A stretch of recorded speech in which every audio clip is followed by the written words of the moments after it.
Hello guys, welcome back to the channel. आज हम लेकर आए हैं एक डरावनी कहानी, एक ऐसी कहानी जो सच्ची भी है और बेहद खौफनाक भी, जिसमें है एक गांव, एक पुराना कुआं और एक भटकती आत्मा। नाम है पारो का कुआं। तो बिना टाइम वेस्ट किए चलिए शुरू करते हैं। साल 1997, बिहार के एक छोटे से गांव रामपुर में एक पुराना कुआं था।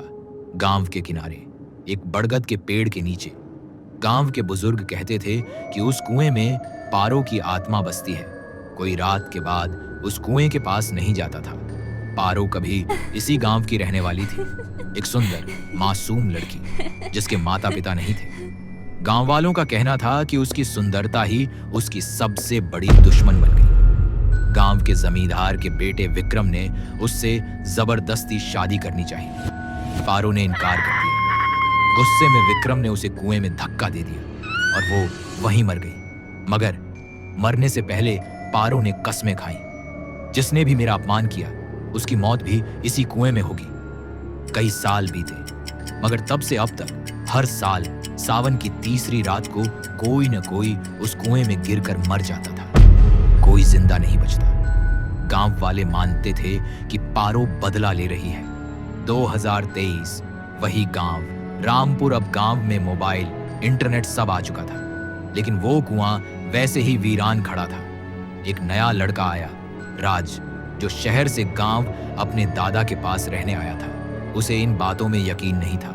उसने गांव वालों की बातें सुनी और हंसकर कहा, आत्माएं वात्माएं कुछ नहीं होती, सब मन का वहम है।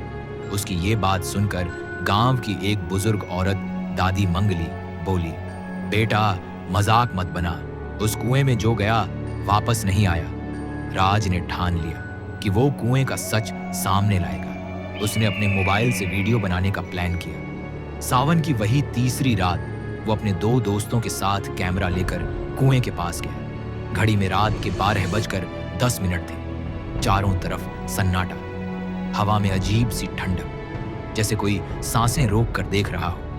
राज ने कैमरा चालू किया। देखो दोस्तों, ये है पारो का कुआं, आज मैं इसका सच खोलूंगा। वो जैसे ही कुएं के पास गया, पेड़ की डालियां हिलने लगी बिना हवा के। तभी कुएं से किसी के रोने की आवाज आई, धीमी, दर्द भरी।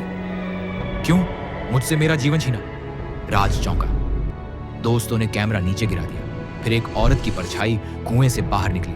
लंबे बाल, सफेद साड़ी, चेहरा पूरा जल चुका। उसकी आंखें खून की तरह लाल थीं। तुमने मुझे पुकारा, अब जाओगे नहीं। राज भागा, मगर उसके पैर जमीन में जैसे जड़ गए। दोस्तों की आंखों के सामने राज हवा में उठा और सीधा कुएं में गिर गया। दोनों दोस्त चीखते हुए भागे। अगली सुबह राज का मोबाइल कुएं के पास पड़ा मिला।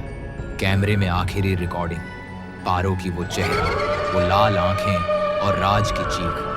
पुलिस आई, मगर राज की बॉडी कभी नहीं मिली। कुएं में उतरे तो पानी नहीं था, सिर्फ काले कीचड़ में फंसी एक चूड़ी और एक लड़की की जली तस्वीर मिली, पारो की। गांव वालों ने कुएं के पास एक लोहे का दरवाजा लगवा दिया, मगर कहते हैं हर साल सावन की तीसरी रात उस दरवाजे के पीछे कोई दरवाजा खटखटाता है और कहता है, मुझे इंसाफ चाहिए।